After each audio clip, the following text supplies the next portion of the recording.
तो नमस्कार दोस्तों, हमें पता है कि आप लोग 10th का एग्ज़ाम देने वाले हो और जिन भाइयों ने अभी तक पढ़ाई नहीं की है, मैं मानता हूँ कि बहुत सारे ऐसे भाई हैं जिन जो परिस्थिति के कारण यानी उनकी आर्थिक स्थिति सही नहीं है और बहुत सारे ऐसे भाई हैं जो किसी न किसी वजह से पढ़ाई नहीं कर पाए हैं। तो वो लोग अभी बहुत ज़्यादा डिप्रेशन में होंगे कि एग्ज़ाम में क्या देंगे, क्या लिखेंगे। तो गाइस आप लोग के लिए आज की वीडियो में सॉल्यूशन लेकर आया हूँ। अगर आप लोग हिस्ट्री का एग्ज़ाम उसमें तो आपको देना ही है, तो हिस्ट्री के लिए सिर्फ ये क्वेश्चन जो है आपका इम्पोर्टेंट क्वेश्चन जो मैं लाया हूँ, अगर आप लोग इसे एक बार देख लेंगे यानी याद कर लेंगे तो निश्चित ही है कि आपके एग्ज़ाम में ये आएगा। ये मैं गारंटी के साथ कहता हूँ। आप लोग जब एग्ज़ाम देकर आना तो आप लोग खुद कमेंट करके बताना कि आपको क्वेश्चन आए हैं कि नहीं आए हैं। तो गाइस बिना किसी देरी के आइए वीडियो को स्टार्ट करते हैं, क्योंकि आप लोगों का एग्ज़ाम का समय बहुत कम है। जितना जल्दी मैं ख़त्म करवा दूँगा आप लोग भी इसे अच्छा से याद कर लीजिएगा। तो मैं ऑप्शन आप लोगों को नहीं बताऊँगा, डायरेक्ट आपको आंसर ही बताऊँगा। आप लोग चाहें तो इसे नोट कर लीजिएगा, नोट्स बना लीजिएगा, जिससे आपको याद करने में ज़्यादा परेशानी ना हो। तो यहाँ पे हमारा जो पहला क्वेश्चन है वो हो जाता है, इटली और जर्मनी के एकीकरण के विरुद्ध निम्न में से कौन था, यानी कौन सा देश था। तो इसका जो आपका राइट आंसर यहाँ पे हो जाएगा वो हो जाएगा ऑस्ट्रेलिया। ठीक है। नेक्स्ट क्वेश्चन यहाँ से आप लोग देखेंगे, इटली वर्तमान में कौन से महाद्वीप में आता है। ठीक है, इटली वर्तमान में कौन से महाद्वीप में आता है। तो इसका राइट आंसर आपका सी हो जाएगा, यानी यूरोप महाद्वीप में आता है इटली वर्तमान में। ठीक है।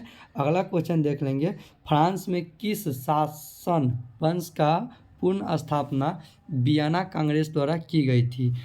तो इसका जो आपका ऑप्शन जो है वो आपको नीचे में मिलेगा। तो यहाँ पे आप लोग देख सकते हैं, यहाँ पे आपको 4 ऑप्शन दिया गया है। तो इसका जो राइट आंसर आपका हो जाएगा वो डी हो जाएगा, यानी बुर्बो वंश आप लोग याद करके रख लीजिएगा। ठीक है। नेक्स्ट क्वेश्चन की तरफ बढ़ते हैं, जर्मनी वर्तमान में कौन से महाद्वीप के अंतर्गत आता है। जर्मनी वर्तमान में कौन से महाद्वीप के अंतर्गत आता है। तो इसका राइट आंसर भी क्या हो जाएगा, तो यूरोप हो जाएगा। इसका राइट आंसर भी आपका यूरोप ही हो जाएगा। तो एक बार आप लोग क्या कीजिएगा कि गूगल से या आप लोग कोई और वेबसाइट यूज करते हैं तो वहाँ से क्या कीजिएगा, आप लोग एक बार सभी देश का ये पता लगा लीजिएगा, नोट्स बना लीजिएगा कि कौन से देश किस महाद्वीप में आता है। इससे आपको क्या होगा कि सारे देश के बारे में नॉलेज मिल जाएगी। यानी हो सकता है जर्मनी की जगह पर कोई और देश के बारे में भी आपसे पूछ दे तो आपको उसका आंसर पता होगा। ठीक है। तो नेक्स्ट क्वेश्चन की तरफ बढ़ते हैं। यहाँ पे जालबेरीन कैसी संस्था है। जालबेरीन कैसी संस्था है। तो ये जो आपका हो जाएगा ये व्यापारियों की संस्था है। ये व्यापारियों की संस्था है, आप लोग ध्यान रखिएगा। जालबेरीन यानी आप लोग ट्रिक बना सकते हो कि व्यापारी जो है वो क्या करता है, तो वो जाल लेकर जा रहा है। जालबेरीन यानी व्यापारी जाल लेकर जा रहा है, तो आपको समझ में आ जाएगा कि जालबेरीन जो है वो व्यापारियों की संगठन है। ठीक है। ये आप लोग मतलब अपना से ट्रिक हो गया, आपको याद करने का आप लोग को आसानी मिलेगा। नेक्स्ट क्वेश्चन जो आपका है वो है, काउंट काबूर को विक्टर इमैनुएल ने किस पद पर नियुक्त किया। किस पद पर नियुक्त किया। तो इसका जो आपका राइट आंसर है वो आपको यहाँ पे सी हो जाता है राइट आंसर, प्रधानमंत्री के पद पर नियुक्त किया था। ठीक है, प्रधानमंत्री के पद पर नियुक्त किया था।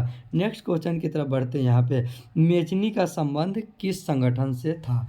मेजनी का मेजनी का संबंध किस संगठन से था। तो मेजनी का जो संबंध था वो कार्बोनरी संगठन से इसका संबंध था। ठीक है।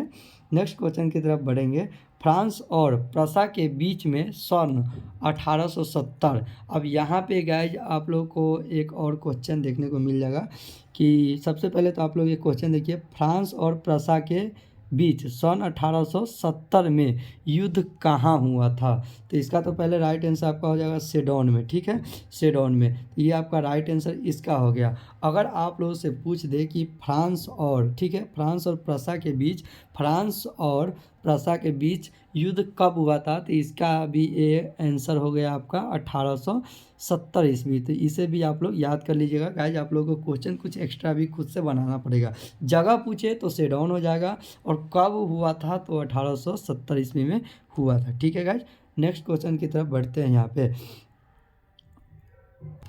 तो हमारा अगला क्वेश्चन है, एड्रियानोपुल की संधि कब हुई थी। एड्रियानोपुल की संधि जो आपकी हुई थी वो हुई थी 1819 1929 ईस्वी में हुई थी। दोस्तों आप लोग को क्या करना है, सबसे पहला तो कोई भी राजा हो या कोई भी ऐसा जगह जो इम्पोर्टेंट आपको लगे वो याद करना ही है, और साथ ही साथ ये जितने भी ईस्वी वाला जो है, ये ईस्वी काल कार्यकाल है, इसे आप लोगों को याद कर लेना है, क्योंकि कार्यकाल से ज़्यादा ही पूछा जाता है क्वेश्चन।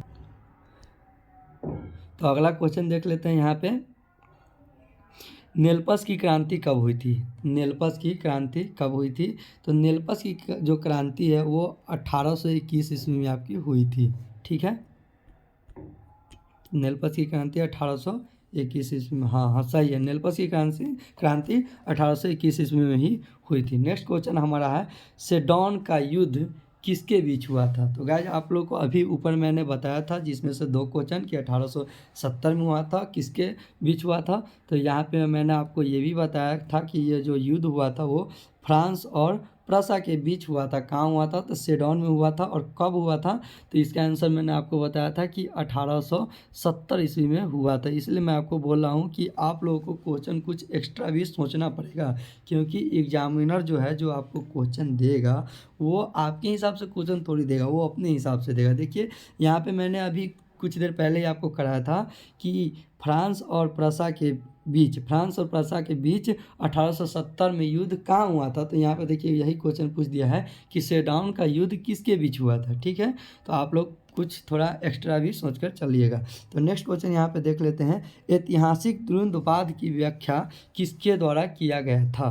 तो किसके द्वारा किया गया था? तो यहाँ का आपका आंसर जो हो जाएगा वो हो जाएगा हीगेल के द्वारा किया गया था। ठीक है, हीगेल के द्वारा, इसका राइट आंसर हीगेल हो जाएगा। अगली क्वेश्चन देख लेते हैं, फ्रैंकफर्ट की संधि कब हुई थी? देखिए जितना भी क्वेश्चन आ रहा है वो सब ईस्वी वाला ही आ रहा है।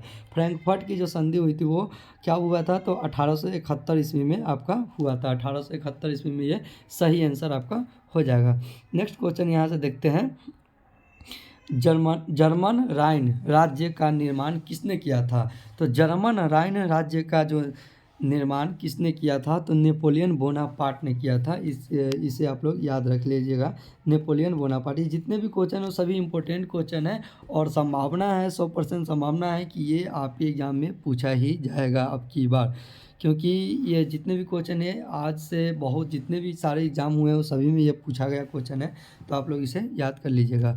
नेक्स्ट क्वेश्चन इसी के साथ देख लेते हैं, यूरोप में राष्ट्रवाद का उदय। ठीक है, आपका जो अगला जो टॉपिक हो जाता है, ये आपका टॉपिक नाम है यूरोप में राष्ट्रवाद का उदय, आपका टॉपिक का नाम है। ठीक है, तो यहाँ से आप अगला क्वेश्चन देखेंगे, फ्रांस में वियना कांग्रेस द्वारा किस शासन वंश की पुनः स्थापना की गई थी? ठीक है, तो आपको अभी कुछ देर पहले ही मैंने बताया था कि इसका जो आंसर है वो आपका बुर्बो वंश है, बुर्बो वंश। ठीक है, नेक्स्ट क्वेश्चन यहाँ पे हमारा हो जाता है, किस युद्ध के बाद जर्मनी का एकीकरण पूरा हुआ? किस युद्ध के बाद जर्मनी का एकीकरण पूरा हुआ?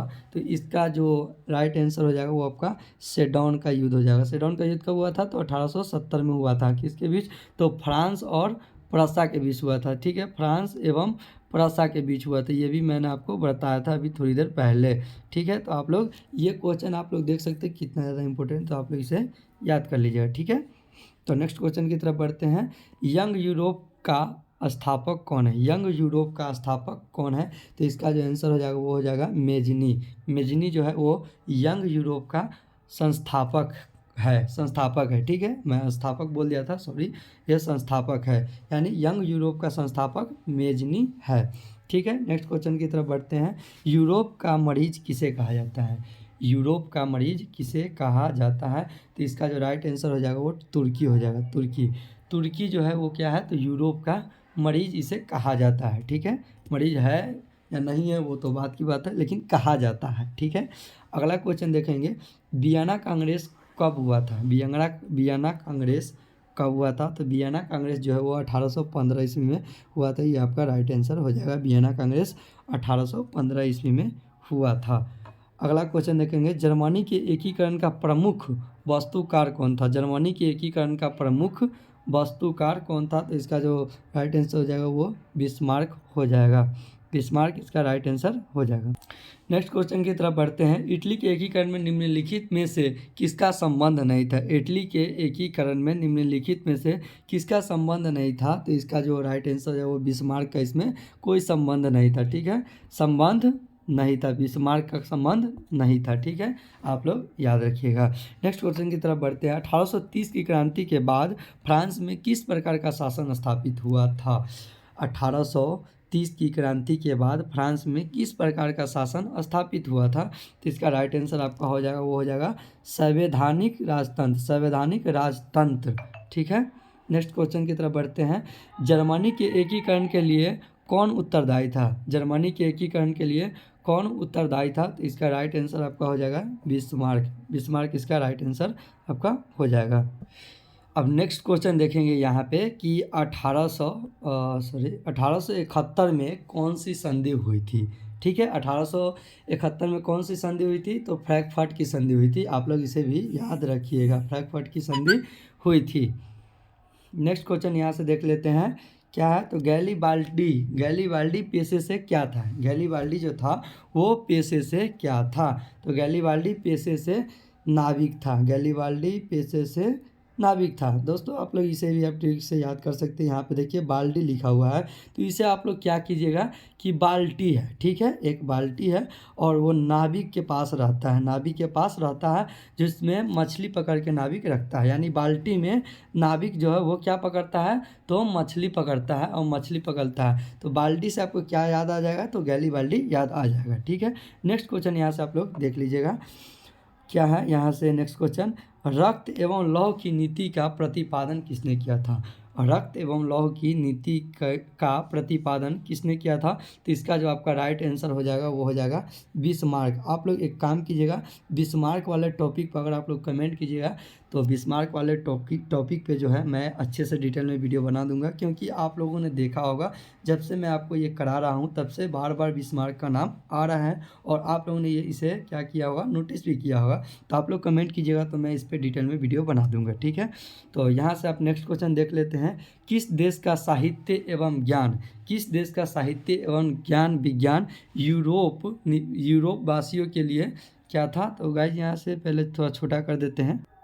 तो हमारा जो क्वेश्चन है वो है किस देश का साहित्य एवं ज्ञान विज्ञान यूरोप वासियों के लिए प्रेरणा स्रोत रहा?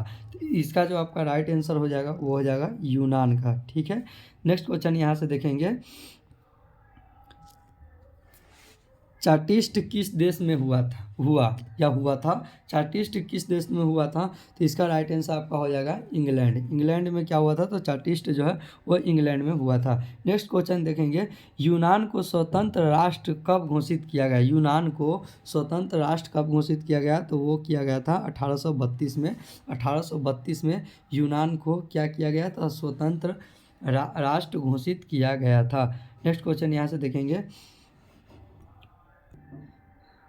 तो हमारा क्वेश्चन है एड्रियानोपोल की संधि किन दो देशों के मध्य हुआ था? तो गाइस सबसे पहला तो आप लोग याद रखिएगा, जैसे यहाँ पे ए हो गया, ठीक है, और ये बी हो गया, तो इसमें या तो युद्ध होगा या संधि होगा। तो क्या होगा? तो दो देशों के बीच ही होगा, यानी संधि जब भी होगा तो दो देशों के बीच ही होगा। ये इससे संधि करेगा और ये इससे संधि करेगा। तो दो देशों के बीच संधि कब हुआ था? एड्रियानोपोल की संधि किन दो देशों के मध्य हुआ था? तो इसका जो आपका राइट आंसर हो जाएगा वो हो जाएगा क्या? तो यूनान और पोलैंड के बीच हुआ था। यूनान और पोलैंड के बीच हुआ था। तीसरा, अब नेक्स्ट क्वेश्चन देखते हैं। किस देश का हंगरी पर पूर्ण आधिपत्य था? पूर्ण आधिपत्य था। तो इसका राइट आंसर आपका हो जाएगा ऑस्ट्रेलिया। ऑस्ट्रेलिया आपका राइट आंसर यहाँ पे हो जाएगा। तो आप लोगों ने इस क्वेश्चन को देख लिया, किस देश का हंगरी पर पूर्ण आधिपत्य था? तो इसका जो आपका राइट आंसर था वो था ऑस्ट्रेलिया। ठीक है, और नेक्स्ट क्वेश्चन यहाँ से देखेंगे। पोलैंड के विद्रोह को किसने कुचल दिया? पोलैंड के विद्रोह को किसने कुचल दिया? तो वो रूस ने कुचल दिया। ठीक है, अब यहाँ पे आप लोग याद रखिएगा। तो दोस्तों जितने भी मैंने अभी तक क्वेश्चन आंसर आपको कराया है, टोटल जो मैंने अभी क्वेश्चन कराया वो 32 क्वेश्चन थे। ठीक है, आप लोग यहाँ पे देख सकते हैं, और ये 32 में से लगभग में आप देखिए तो सभी के सभी इम्पोर्टेंट है, जिसमें से आपको मैंने बताया था कि 20 मार्क के बारे में। अगर आप लोगों को डिटेल में वीडियो चाहिए तो आप लोग हमें कमेंट करके बता सकते हैं, मैं डिटेल में वीडियो बना दूंगा। और अगर आपको किसी और टॉपिक पे भी वीडियो चाहिए तो मैं आपको बताऊंगा। और 10th से रिलेटेड जितने भी मोस्ट इंपॉर्टेंट क्वेश्चन होंगे वो सभी मैं आपको यहाँ पे कराऊंगा। तो अगर वीडियो अच्छी लगी हो तो आप लोग प्लीज़ इस चैनल को सब्सक्राइब कर लीजिएगा और वीडियो को लाइक भी कर दीजिएगा। और हो सके तो जितने भी दोस्त आपके होंगे जो पढ़ाई कर रहे होंगे और जिनका कोई ना कोई जो एग्ज़ाम होगा वो उसमें आओ एग्ज़ाम देने वाले होंगे तो उनको आप लोग शेयर कर दीजिएगा। क्योंकि ये जो क्वेश्चन आंसर मैंने कराया है ये सभी एग्ज़ाम के लिए यानी ऑल एग्ज़ाम के लिए क्या है, तो ऑल एग्ज़ाम के लिए ये VVI क्वेश्चन है। ठीक है, VVI क्वेश्चन है, आप लोग इसे ध्यान में रखेंगे। और अगर आप लोगों को कोई और टॉपिक पे वीडियो चाहिए तो आप लोग कमेंट करके बता दीजिएगा। मिलते हैं फिर से किसी नेक्स्ट वीडियो में, तब तक के लिए जय हिंद साथियों, गुड लक, बेस्ट।